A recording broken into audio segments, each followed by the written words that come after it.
Good morning and welcome to the Rangers Reviews morning briefing on the eve of the new season. I think excitement levels are hitting fever pitch, and we're also on time as well. Bang on 9:30. Me and Stevie are here on time, so hopefully that's the way to go for the next season. Stevie, how are we? Yeah, good morning, mate. I'm good. It's actually a very nice day here. Blue skies. This morning was day 48, Euan, of running. So today was my best effort yet. So I'm quite pleased. It's a really nice morning. I wanted to actually say, Euan, I didn't get a chance to say yesterday. Just wanted to say thanks very much to everybody that I met last week at the live show. Everybody was really kind, really friendly and welcoming, and a lot of really nice comments and feedback. And to those people that said I'd lost weight and I was looking good, you are, of course, my favourite people. So, no, just seriously, just say I had a great time at the live show, and I really appreciated everyone saying hello and coming up and just being so nice and that. So hopefully we'll do it again. It really was a great show, and I just wanted to say that. Never really got a chance yesterday, obviously with three of us and Crispino on and his exclusives and stuff, but with it just being us, you, and I thought it was a good chance just to say thanks very much to everybody and really enjoyed meeting so many nice faces. Yeah, no, I echo those statements. Also, I wasn't there. Johnny kept me as far away as possible and then sent me to Germany. But I mean, I'm looking forward to the next one as well. But by all accounts, it was a massive success. And yeah, I mean, I echo those statements from Stevie. There's lots to talk about today. We'll talk about Jose Cifuentes, obviously the signing announced yesterday. We'll talk about Stevie's interview with James Bisgrove from yesterday as well. Then we'll go on to our season predictions and we'll look ahead to Kilmarnock. Obviously, there is a press conference today with Michael Beale at Auchenhowie. That will start around about 1 o'clock. So we'll hope to have the content across the Rangers Reviews channels by about 2 o'clock. Usually YouTube is the first place we put our stuff up. So stay tuned to our YouTube channel around 1:30, 2 o'clock, and hopefully we'll have everything the manager has to say live on YouTube at that time. There's also one bit of housekeeping to do, and I think Stevie will echo what I say, and it's happy birthday to Mr. Joshua Barry. I've no idea what age he is. He's forever young, that boy, but it's his birthday today. He's enjoying a well-deserved day off ahead of the new season, so hopefully he has a very special day, whatever he is doing this afternoon and this evening. Stevie, let's just talk about Cifuentes briefly. I mean, we've talked about him all summer. It's been the worst kept secret in Scottish football that he's signing, but it was officially confirmed yesterday. Just looking at the comments from Michael Beale, he talked about the fact that Cifuentes was a player who was on the radar as soon as he came into the club in the tail end of last year when he replaced Giovanni Bronckhorst. He mentioned there was a lot of competition for the player, and Rangers really had to work hard to get him. And Beale obviously thanked everyone involved in making the deal a possibility. So on the player side and also the board. I mean, what do you think of the signing and the fact that Rangers have been able to get him? Well, I'm excited about it. I think we all are excited about it. I've said for a long time that we still needed something in the midfield, and I think he makes it a very nice dynamic in there. He's got a skill set that I think that we can flourish from. I think that's right. I think maybe we don't quite have the things that he brings. There's a lot of everyone looks good on YouTube, Euan, but there's a lot of really good clips going about of him. He can strike the ball. He's a good ball carrier. He gains yards for the team, something I've spoke about quite a lot. But he can also dig in as well. He's quite a well built boy. So I don't think that the kind of physical challenge of Scottish football is going to be too much of a shock to him. And obviously, when you pursue somebody for as long as we have, then it's a really positive thing. But just a couple of years ago, he was on the verge, I think, possibly going to Brighton for £20 million. So this boy's definitely got pedigree. He's maybe slightly came down on his curve, and we've got an opportunity now to give him a home and make him flourish and help him do that. So I'm very excited about it. I think we spoke a wee bit about this yesterday, but I think it completes the kind of midfield six where we want to be. I think that department now is pretty strong in competition-wise. So, I think forward line's pretty strong. And I still think there's business to be done in defence and possibly another goalkeeper, depending on what happens with the couple of lads that are already there. So I don't think we're finished in the transfer market yet. If I was asked to put money on it, I would say we were still going to dip in there. So there's still a wee bit to be done. I think players will move out as well. But as for Cifuentes, I'm really pleased that he's here, just because it feels like we've talked about it for so long as well, and we've practically, counted on this boy being here now for the best part of the last, it seems like 2 months. So glad he's here. Looking forward to seeing how he will do. I'm not sure he'll go straight into the team.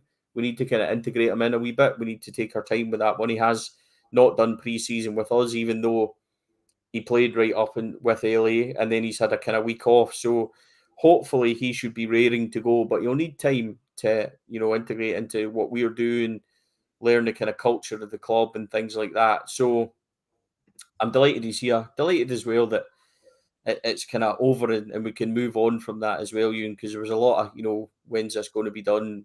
A typical Rangers transfer saga. I think we always like to have one that kind of prolongs and takes its time, but I'm hoping he's going to be worth it. I certainly think he will be.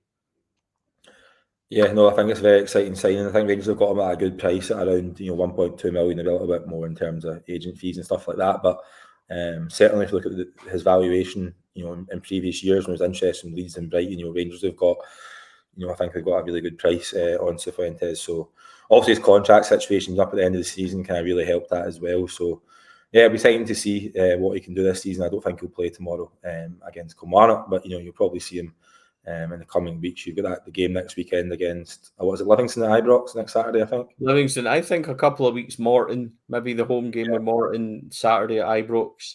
I think probably a really good place for him to possibly start in that game, and that gives him a couple of weeks. I think we might see him before then. I think maybe, a wee 15-minute cameo, perhaps at home. I wouldn't think we'd be wanting to throw him into a European game or that, but it just depends. I mean, if this boy is as good as we think he is, and he's good as we hope he is, and Michael Beale's, obviously said how exciting he is and things like that. If he is going to be that good, he might get flung in straight away. So we never know. I wouldn't expect tomorrow, but I'm talking, more like Livy next weekend and stuff like that. I think Europe possibly comes too soon. I'm not sure he's maybe even in the European squad for this round. That would need to be clarified. But I'm looking forward to seeing him, Euan. What type of player, I'm going to fire it back at you, what type of player do you think he is and what he'll bring to the midfield? I think he's the kind of missing piece in the midfield in terms of, I think he's a player who's more of a box-to-box player. You look at Raskin, I think Raskin's I don't think Raskin's necessarily a defensive player, but I think he'll always be the kind of deep lying player, the kind of dictator, kind of controlling things in there. And I think you'll have Cantwell. If he plays 3 in midfield with Lammers in the 10, I think Cantwell's sort of the more attacking player who's going to feed him to roll. I think Cifuentes can do both jobs. I think I think he's a number 8 really. He's a box-to-box player, a number 8. You have real energy. He can do the defensive side, but I think he's probably a little bit better going forward. I think he takes risks in possession. I think he's quite dynamic. I think he can drive past players. He can add real energy into there. So it'd be interesting. I think there's loads of options in there, Stevie. You look at it now. There's Raskin, Cifuentes, Cantwell, Lammers. I think will play number 10 for the majority of the season. You've got Kieran Dowell, who I think I'm a big fan of. I like Kieran Dowell as a player. I think he's under the radar, certainly. You've also got Ryan Jack and you've got John Lundstrom still there as well. So I think you've got fantastic options in there. So it'll be interesting to see, Michael. I'm not so sure Michael Beale will have a strongest three. I think he might change it game on game depending on the opposition. I think you see Cantwell quite easily move into that number 10 role, and Lammers perhaps moving up one, and switching between Danilo and Dessers in certain games. So I think what it provides you is really good options, and it's quite interesting as well, Steve. I think you could have a case where Rangers front 6 is completely different to the players that Beale had when he first joined the club, last December, because you could have, say, if you play Raskin, Cifuentes, Cantwell, Lammers, Danilo and Dessers, none of them were at the club when Beale was joined. So it shows you the kind of rebuild that's kind of went on this summer, obviously the January window as well. And I think new signings always excite fans. Just this message here from Rangers: if I won involved, signed up to the website last night with Stevie's discount code. Great value. Cheers, guys. Yep, thank you very much for doing that. Obviously, Stevie's got his discount code he'll tell you about right now. The code is Oh, I can't remember. I would need to double check. I need to double check. Is it not like Clifford 10? Yeah, I think it is. I'll double check. I should know that as well. But yeah, obviously, if you want to support what we're doing, you can sign up to the website. We've also got a members page on YouTube you can sign up to support what we're doing at the Rangers Review. It allows us to have the likes of Stevie on and Adam and Chris and everyone, and gets us out and about, giving you the content that we think that you all deserve, and talk about Rangers in the best way possible. So we appreciate everyone that does sign up. There's a lot of you, especially in the comments this morning. Clifford 10 it is, mate, for a 10% discount. I thought it was. Sorry, folks, I'm not good with all these things. I needed to go and check what Joshua had sent me the other day, but it's definitely Clifford 10, so you'll get a 10% discount on whatever deal it is. So, sorry, Euan, I wasn't... Well, I should know that as well, to be fair, but it's been a very busy day with Joshua and Derek on and everything kind of changing over here in terms of how we do things. So, yeah, I should know that as well. Let's just talk about generally the backing that Michael Beale's had this summer. He mentioned it in his comments about Cifuentes. The board have backed Michael Beale. There's no doubt in that, to the tune of, between 10 and 15 million pound, depending on how you look at these sort of transfer things. It's been some backing, Stevie, and Michael Beale can have no complaints about support he's had from the likes of John Bennett and James Bisgrove. No, he can't. And if we go right back to the start of the summer, we obviously talked about this quite a bit. We speculated on what we might be able to spend and what might be available. And I think I said anywhere between 10 and 12 million, I'd be quite happy. And even that amount was slightly on the smaller side to what maybe we needed. I think our outlay will end up being somewhere around £20 million. As I said, I still think there's potentially work to be done there, Euan.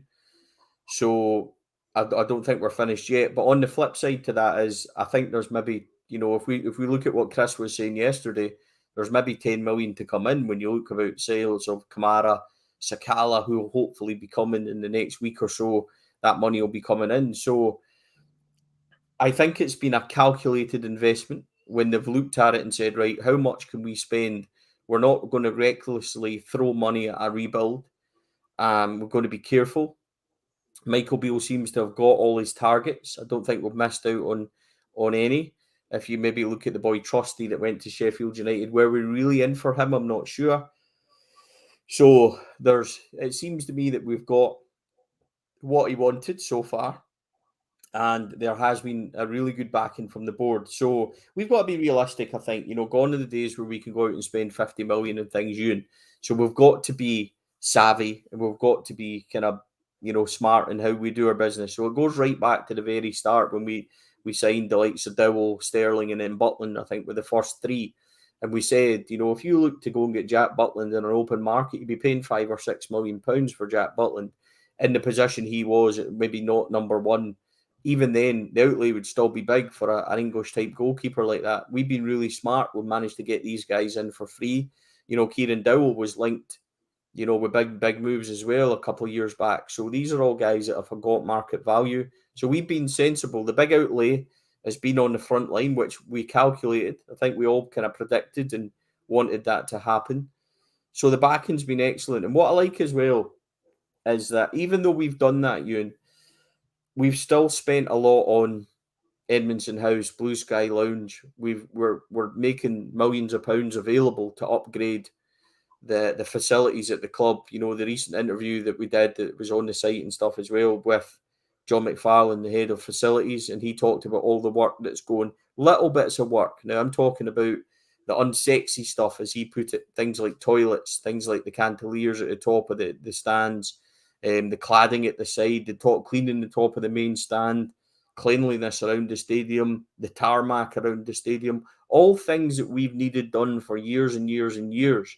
And we've managed to do that and also back the manager. So, I think full credit to the board. There's been a kind of calculated kind of maneuver this summer in terms of what we're spending, what we're going to bring in, and still making the other avenues available. So it's really pleasing. I think there's been a real sea change in attitude from the board. James Bisgrove has now taken over as CEO.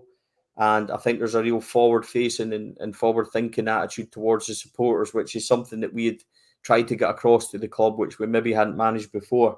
There's been a real sea change in attitude, which I've really enjoyed. So all that's going to matter ultimately, Euan, is that Rangers are successful, and that's how we'll judge everything, and it's how the attitude of the support will kind of form, and how we'll feel about things. But there's no doubt that on and off the pitch, we're certainly moving in a much better direction. It's the happiest I've felt about the club in a long time. Relationships with the club are strong and good, and they are available now, and they're making themselves accountable. So slightly deviated from the question there in terms of the backing, but I think overall, I think it's worth noting that, not only have they backed the manager, but there's been a real sea change in how the club are operating and the attitude towards certainly the support. I certainly don't feel like we're customers anymore, which was an accusation maybe a year ago that we had and we were worried about. So no, credit to the board and their work over the summer, and let's hope it continues. I know obviously the things like the bar, the new sports bar and things, I think that's early next year. That's kind of scheduled for maybe February, March time. So we've got that to look forward to. And there's the upgrades at the stadium, as well as the spending the money and things. So no, really pleased. I think the board have backed the manager superbly well so far, with more to come. And also with that money coming in, it's kind of going to be balanced up and things like that. So 20 million is maybe a lot, Euan, but if you're getting 10, 12 in, and maybe, you're spending around about 8 million here or there, give or take a wee bit, then I think that's really clever business, especially because we needed such a big revamp. So, no, I think that the board and the manager can be satisfied with their work this summer, and they've certainly backed the manager, I think, superbly well. Michael Beale did say that he had a budget that was really big and that he was really pleased with it. So he certainly, I think nobody can accuse him now, having spent the best part of 15 million, of not being truthful with that. So I think there's still more to come, but so far it's been really positive. Yeah, it's probably important to mention as well. I think something we'll talk about your interview with James Bisgrove yesterday just quickly, Stevie, but they're quite forward thinking, this board, I think, and that's driven by James Bisgrove. When you look at things around the stadium now, which add a additional revenue source on a non-match day, that's only going to help the club's finances and things like that with FFP as well. You look at Edmondson House, the bar it's coming in, and obviously the museum. That's 3 additional revenue sources around the footprint of Ibrox, which brings in money on not just a match day, which I think is important for Rangers to kind of move forward and become even bigger. Because you look at clubs in England, they have that in abundance around their stadiums, the top clubs. And the museum, we won't talk too much about what's in it, because obviously that's for people to go and see themselves. We don't want to spoil it, but I was very impressed by it yesterday in terms of the interactivity and what was on offer for supporters. And I know you echo that statement, Stevie, but just on your chat with James Bisgrove, tell us a little bit more about that. Yeah, so what I was going to say is as well, see, when you were talking about the footprint and the additional revenue, the Blue Sky Lounge averages £80,000 of profit for Rangers a month. So if you look at that over the year, they renegotiated the terms and things like that. So just to give people a wee insight, if you look at that over a year, you're grossing at nearly £1 million profit on that restaurant, alone, such as the popularity of it. And it really is fantastic. If you haven't checked that out, folks, I really recommend that. You've also got the new Gordon Ramsay lounge opening and things like that. These are all really exciting things. The museum is fantastic. The space is brilliant. They have really maximised your footprint of the museum, and they've done a lot with the space. As Euan says, we won't go into it too much to tell you the ins and outs, and that's why I didn't post any pictures or things yesterday. I really want people to go and experience it for themselves and check it out. But it's a fantastic thing, as Euan says, lots of interaction, lots of things to do. There's a big quiz at the end for those who like a wee kind of gameplay and stuff like that. There's a wee gift shop at the end as well. So there's absolutely plenty to do. I still think the shop in Edmondson House, the 2 tiers, I think is a fantastic space as well. But the museum, I think the club can be really, really proud of. And on that, Euan, as you know, we were there for Danilo's kind of presser opener. I thought he spoke really well. I asked him why he was number 99, which I thought was quite an interesting kind of dynamic to see what he done. So his answer was quite interesting. He seems like quite a kind of happy, funny lad, because he had a wee bit of a laugh. He said that it was his year of birth his wife's year of birth, and it was his favourite number in FIFA he used to make himself. So, good on him. Like, he's a young lad. He's obviously excited and looking forward to it. But we were given the chance to briefly speak with James Bisgrove, and it wasn't something that was pre-planned. It was just an opportunity for fan media to speak to him. So myself and David of Heart and Hand, David Edgar, spoke to him, and you'll be able to hear that on Four Lads and on Heart and Hand from midday today. So it's a 6 or 7 minute chat. We spoke to James about about the museum first of all, then his integration into the CEO role, summer business. We spoke about also stadium renovations and safe standing in the singing section, which is obviously a big thing, big talking point for the club for the supporters at the moment, Euan. So it was an off the cuff interview. I think that's fair. We weren't told we were getting it, so we had to think on the spot and try and you know what it's like, Euan. I think people think that sometimes you go to these things and you're told well in advance. You're not. Most of the times we go to a press conference, we don't know who we're getting player wise and things like that. So you have to think on your feet and kind of go for that. So James was kind of presented to us and a mic opportunity to speak to him, which we took. So I hope everybody enjoys it. And I hope that, they'll be able to take something out of it. It is a good chance, I think, to get a wee update from him. And it is a good little kind of mini interview, and it's worthwhile checking out, folks. So that'll be round about 12 noon on Four Lads and Heart and Hand and things. So go and check that out. It's well worth a listen, and I'm pretty sure that Rangers Review will pick some of it up later as well. It's always good to hear from the club, Euan, I think, and this is what I'm talking about just before. They are more readily available and speaking to the supporters now, which is great. And I think James does have a lot, of influence on that and this new kind of strategy from the club, definitely. But the museum, just to reiterate, please go and check it out. It really is. It does the club proud. I think it's a fantastic space, and it's well worth checking out. I'll be back, Euan. I'm going to properly go back just once the kids are at school and things like that, and I can get an hour or two. I think you need that just to read and take everything in and really have a good look through it and see what it really has to offer, because there's so much to it, but it really is fantastic. All credit to Rangers, Robert Boyle, Joe Morrison and things. They've done a tremendous job with this. Yeah, no, I echo that. I was quite impressed as well with it. So I also think a criticism of the board in the past has been their transparency and their openness to talk to supporters. I don't think you can level that at James Bisgrove and the kind of the new regime. They're definitely more open with the fan bases, which is what the supporters have been asking for, and I think that is very refreshing. It's probably going to be a slightly longer morning briefing today because we've got so much to talk about. Obviously, there is a Kilmarnock game tomorrow. We touched on that at length yesterday, but we'll talk about that now. But it's important to kind of run over these issues. There's just so much happening on EVA this season that we need to try and get around to everything. And with Stevie's knowledge on things, we're not going to cut him short. We'll keep him talking as much as he's willing to talk to us. So, yeah, I mean, we probably should go on to the Kilmarnock game now. I know we talked about it yesterday, and Stevie, you gave your starting 11, but just looking ahead now on even the new season, and Michael Beale will probably talk about the game. I mean, Rugby Park's never an easy place to go. We all know about the surface there. There's a good comment in the comments earlier about how the Dutch players, the players who played in the Eredivisie will know about plastic surfaces, so maybe not a surprise to them. Jack Butland spoke after the game against Hoffenheim that he'll have to practice on the kind of astro surfaces at Auchenhowie to get used to how the ball rolls and things like that. So Rangers will be prepared for it. What challenge do you think that Kilmarnock face? They've recruited fairly well this summer. They've got Josh McGuinness in from Hibernian. Derek McInnes has signed a couple of players he had at Aberdeen as well. Obviously, Vassell, the big striker, has taken on the captaincy there. Lewis Mayles went back as well, but I don't think he'll be available to play tomorrow against his parent side. I mean, what do you make of Kilmarnock, and what test do you think they will pose Rangers tomorrow, Stevie? Well, Lewis Mayles should be, because he's actually signed you, and so he should be available. I think that's not a loan or anything. So just a small point on that. But on Kilmarnock, what sort of they'll be physical. They'll be well organised. Derek McInnes' team always are. I think they'll sit in and they'll look to spring the break on us. And I think, set pieces and things like that will be dangerous. But we've got a big team now. So if we're well organised and things like that, then hopefully we should be. I would expect Connor Goldson to play. I said that the other day. I expect him to play.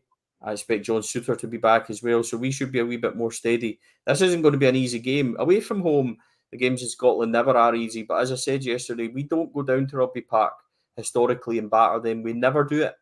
And even under, the very good teams we have. I think I remember one 5-0 victory when Dick Advocaat was in charge, where Wee Rod got a couple of goals. Neil McCann, I think, pitched in. But it's never really, a cakewalk, and it's never really an easy game for us. So I expect it to be difficult. I'll take 3 points. I don't care how it comes.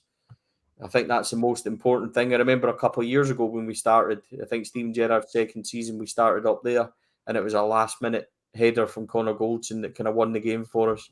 I'm hoping it's a wee bit more straightforward than that tomorrow. I don't want any more kind of anxious 90 minutes. I'd really like to see us go and, put the game to bed and win maybe 2-0. I'd be quite happy up the road with that. That'd be great.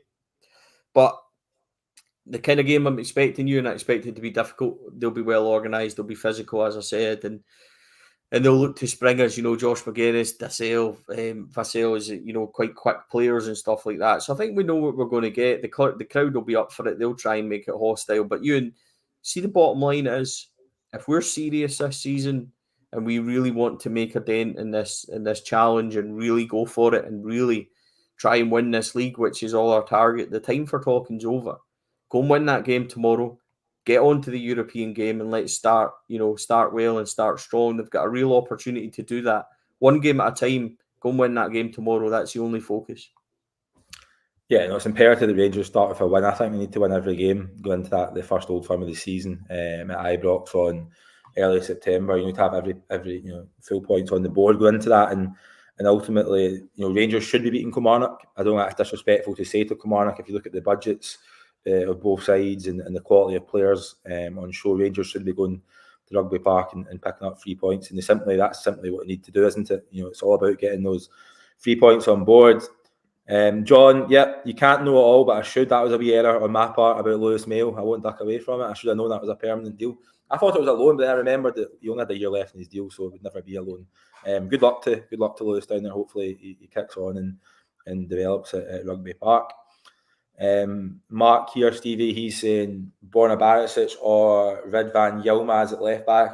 From remembering, I think you said Yilmaz will and should start at left back. Mark thinks it could be Barisic tomorrow. I mean, I think I've seen a few people saying this. They think that Barisic could get the nod, given Yilmaz hasn't had the best pre-season, but I think it's important that Yilmaz gets a run in the side and shows what he can do. I think you said yesterday that you would start Yilmaz. Yeah, I would start Ridvan because a couple of reasons.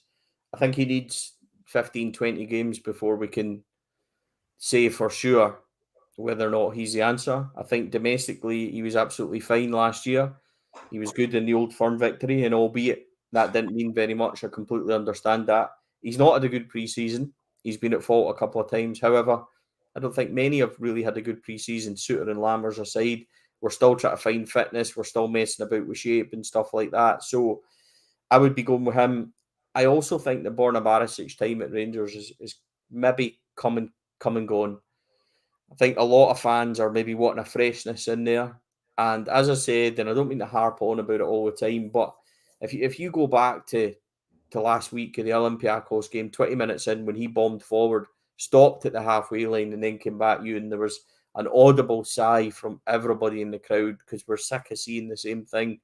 So you give me Borna Barisic 5 years ago that arrived and bombed up that left and whipped in across every day of the week, that'd be fantastic. But I think that there's too much under the bridge now for Borna to kind of kick on in the eyes of the fans again. So I think we'd like the freshness of Ridvan and to see what he truly has to offer.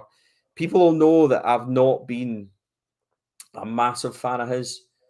So I'm still got a few question marks over him, but he's a young guy. Like, he needs time, and I get that. And I'm prepared to see what he looks like with a proper run in the team Euan as well. And with freshness and with better players around him, which he does have now, perhaps he can kick on. And I get the pre-season stuff, but if you give me the option, I'm choosing Ridvan every time. So let's give him a run and see how he goes. I think if we were to revert back to Borna, you're getting the same traits that we already know. We don't know really what Redvan can do with a sustained run and proper centre half pairings and stuff. And he cost us a lot of money, and he cost best part of 3.5 million, possibly rising. So, and he was one of the hottest left back kind of prospects in Europe at the time for that age and kind of dynamic and stuff. So let's give him a shot and see what he's like, and we'll see how it all kind of pans out. And I get that teams will target him because he's a wee guy and stuff like that, but you know, we've got big centre halves and things like that, so you can manage that properly. And I think Euan as well, he's more his skill set and the way we play going forward and the way he passes and gets to the byline and stuff, I think possibly might suit us more. So I'm definitely going Redvan as my choice at left back. Yeah, no, I agree, Stevie. That's exactly what we want ahead of the new season. Positive vibes.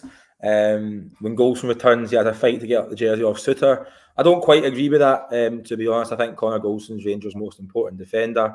When Connor's fit, I think he's arguably the first name in the team sheet in that defence. We talked about it yesterday, but it's something that will become apparent today, isn't it, Stevie? Michael Beale will probably be asked about Connor Goldson's fitness and whether he's ready to start. I completely agree with Mark here. I think Goldson's. You can make a strong case that the Goldson's arguably Rangers' most important player or one of the most important players. He's a real leader as well on the park. I think when you're at games, you can see how much he's talking. He's obviously always the one organising, and I think that when Connor's fit and if John Suter stays fit, that'll be the starting centre back partnership as it stands. Albeit, I think that's the one position that Rangers will look to strengthen. We will have a piece on the website next week about the centre back options. There's been lots of speculation. Some people like to put on Twitter as soon as they hear something, they'll run to it and put out links and stuff. But we try and get the double source it, triple source it. So we'll have something on the website next week. I suppose interesting, just lastly, in Kilmarnock, before we move on to our season predictions, Stevie, Danilo. He was asked yesterday how fit he is. He kind of intimated he was 100% fit. Does he start? Yeah, for me, he does.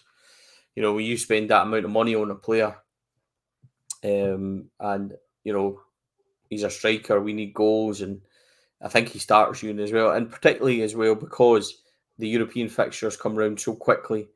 We need this guy in the first team.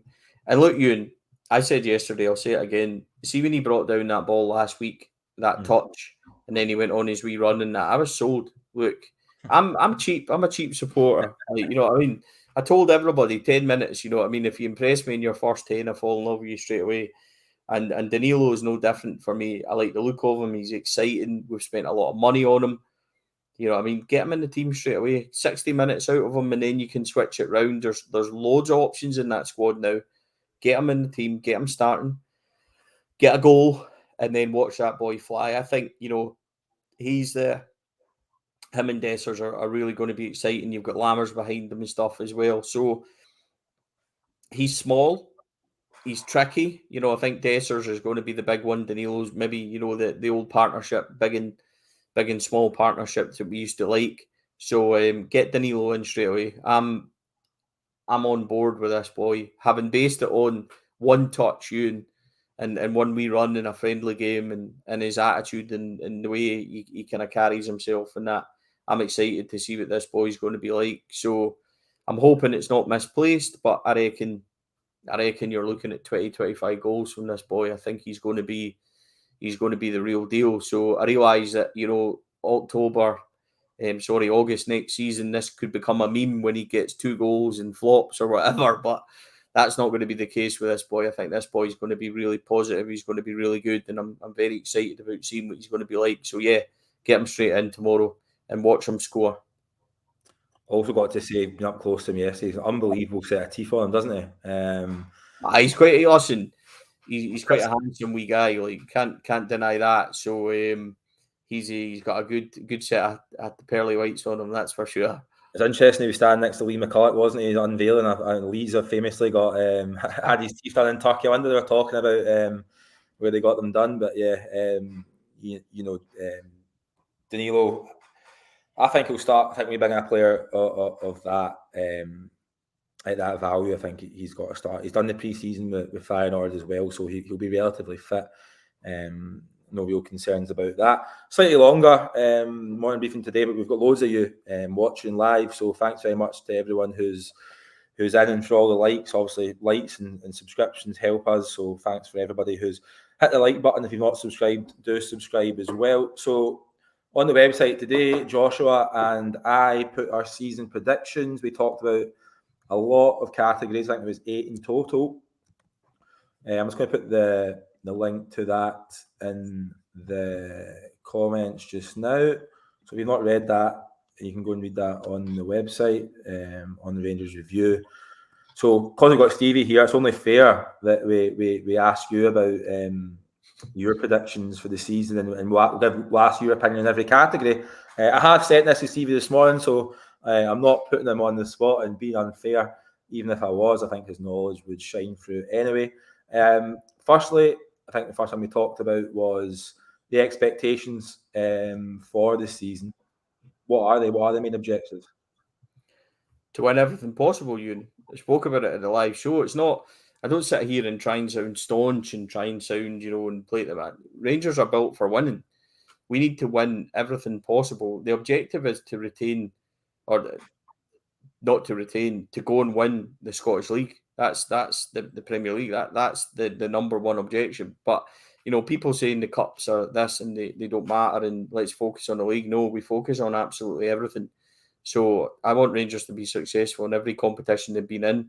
They can be in as successful as they possibly can be in Europe, and I realise how difficult that is, especially with a new team. But I'm looking domestically. I'm looking for us to be as strong as we possibly can. I don't put any competition over any other one, but we need to get as much success as possible. We need to be competing at the business end of every tournament. That means, seasons aren't over in September and October time. So we need to lead the way and we need to play a good brand of football. So with regards to Europe, I would like it if we could get past Servette and get that £5 million. Then if we get somebody like Marseille and PSV and we don't manage to get past them, I'll understand it. Especially Marseille, I think they're incredibly strong. I think the other day, actually, Euan, from an expert in French football, and he was showing the Marseille team, and he was saying he really tips them to push PSG this year. So that shows how strong they are. So Europe, I would love to get past Servette, get that £5 million parachute payment, and then if we drop down into Europa, then so be it. We've had some great nights in there, and I think that's maybe an even platform for us. What's the point in going into Champions League and taking 6 really bad beatings again? So, that for me is not a terrible option, although we'd all love the Champions League, especially if we could do a lot better in it. But no, I mean, domestically, I want to win everything. And it's not me just saying that. It's where we should be. We need to compete business end in absolutely everything. So winning the league back and winning 56 has got to be the priority. I get that, I understand that, but I don't want to just be saying, well, it's the League Cup, don't worry about it. I want a strong showing and everything and get past Servette in Europe and then anything else is a bonus. Yeah, tend to agree. Obviously, winning that Servette game is massive financially. Obviously, it gives you one step closer to the Champions League. I think fans are maybe a little bit split on. I think a lot of fans will be happy with the Europa League this season. Maybe kind of a hangover from last season. What happened in the Champions League, but I think being the Champions League in terms of prestige and stuff is really important. There's also the other caveat with that, and why Europa League might not be such a bad avenue this season is obviously because of the Club World Cup. Rangers are in position that they could qualify for that through their coefficient points. So if they can pick up more coefficient points in the Europa League, then you've got a better chance of being the Club World Cup, which would be huge for Rangers, not in terms of profile of the club and the brand exposure, but also financially being in that competition would be amazing. I think it's in America. Correct me if I'm wrong. So. Could be quite a good trip for a lot of Rangers fans as well if they fancy going over to America to watch Rangers in that. I think it's only fair, Euan, that we should cover that for the Rangers Review. I think that's only fair, that we should get first dibs on it. So I don't see why Joshua should go. He's the editor now. He really needs to be at home. We should go. I think it's only fair. Yeah, I agree with that. After being sent to Sinsheim as well, I think I've got a bit of credit in the bank for a good trip this season. So, America, send me there. Thank you very much. John Adams has donated 199. He basically said winning the league is the priority. I mean, I do agree, John, and I know that's not the first donation you gave to the channel, so we do hugely appreciate your support every time you choose to do so. So thank you, mate. I forgot the next question off the top of my head, but we'll look here. It was the first one was realistic targets. I think the second one was signing of the summer. The first name that springs to mind is Jack Butland, but I think that's more a kind of romantic thing for me because I really like the idea of a new keeper, the kind of dominating keeper that comes from the cross, and I quite like the idea that Jack Butland's going to be a really good player for us. However, on pre-season of what we've seen so far, signing the season, Sam Lammers, I think has shown really, really brightly. I think we've seen all bits of skills and finishing that we can really see. But that's a difficult one because there's so many options. I said in the live show last week that Jose Cifuentes is maybe going to be the standout one. The boys had picked, Butland and Lammers before. So that shows you Danilo, exciting. Dessers spent a lot of money on him, Euan. So that's a difficult one. Put on the spot, I'll stick with Jack Butland because that's the first one that springs to mind as my signing of the summer. I hope he's not too busy because then it shows that we're doing a good job. But I think Jack Butland will win Rangers a lot of points, and I think he'll be that kind of dominating leader that we've maybe not had in that position in the last couple of years. And that, ladies and gentlemen, I'm not criticising Alan McGregor. I'm not, because Alan is a legendary goalkeeper for us. But I think it's fair to say that a lot of people were saying that maybe we've needed a change and a new keeper for the last couple of years. So please don't think it's a slight on McGregor or I'm criticising him or anything like that. I'm really not. I don't want it to come across like that. I just think we've needed a new kind of vibrant change in that position, Euan, for a wee while. So yeah, let's go for Jack Butland has been signing in the summer. Yeah, next one was it's impossible to predict this. We're going to try and do it anyway. As player of the season, I think Joshua went for Sam Lammers and mentioned Jack Butland. I went for Nicholas Raskin. Yeah, player of the year. Raskin is undoubtedly, I think, the one we're all looking at. Todd Cantwell had such a strong finish to the season as well. I'm going to go Danilo just because I think there's, I'm going to be honest, I think there's a wee bit of a boy crush started, right?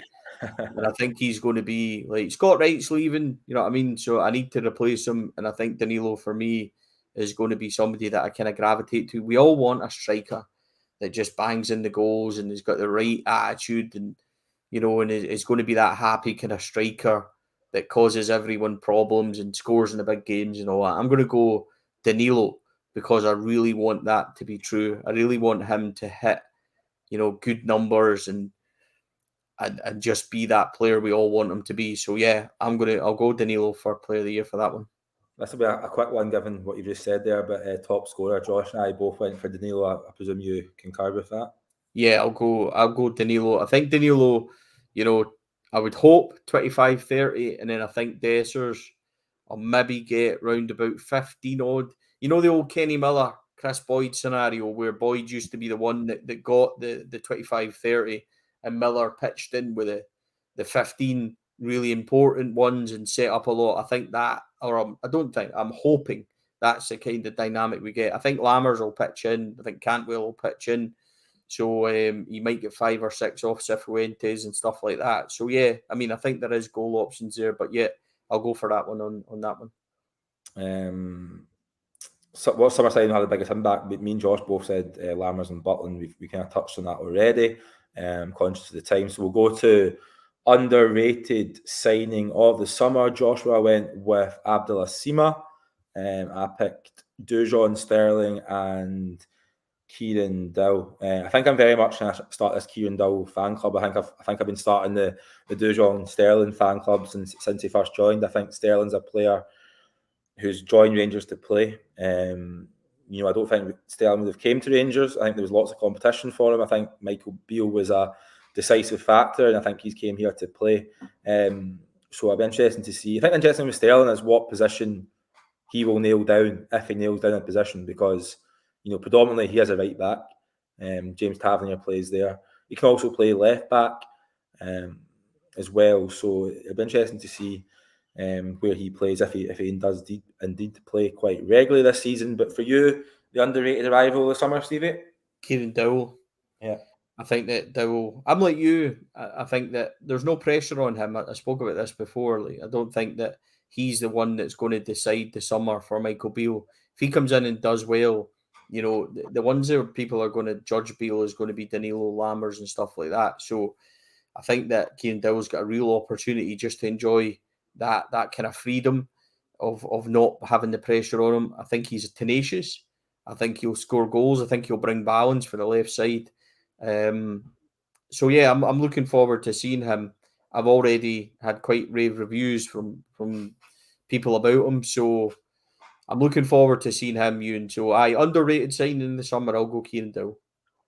Yeah, I think he'll get a few yellow cards as well. By the way, I think he's got a wee streak in him. So yeah, I spoke to Lewis McLeod and Mark Warburton was in the article as well. I wrote on him this week, kind of profiling him, and Lewis said that he's not scared of a tackle as well, and obviously he's got great pedigree as well coming through Everton and things like that. So I'm interested to see if he starts tomorrow. I think I named him in my starting lineup. You went with Ryan Jack. We'll have some starting lineup. We'll have our starting lineups on the website later on this afternoon. It's also mentioned that Derek is around today, so he will be doing a extra members video this afternoon. I think it's around 4:30. We plan on doing that, and we're basically what we're going to do today. And this is something we might carry on through the season. Is we're going to kind of answer your questions really on this member video today and on our Friday. So if you've got any questions you want answered on Rangers, we will answer them. It's sometimes difficult to get to all of them today on the morning briefing because there's so many of them, but we will spend more time. So if you're a member, get your questions in and we'll answer them today. Reese asked what time the presser is today. It's 1 o'clock, so about 1:30, 2 we should start having some content from that. I'm going to double check what questions we've not carried over from the prediction, which is on the website. I put a link in. I'll put it in again in a minute. Breakthrough player. What youngster do you think could make the grade and make an impact in the first team this season? Me and Josh both went for Bailey Rice. Yeah, I think Bailey Rice is probably the most obvious one. I'll tip Zach Lovelace then because you went Bailey Rice. I think Zach Lovelace and Bailey Rice are the most promising youngsters coming in.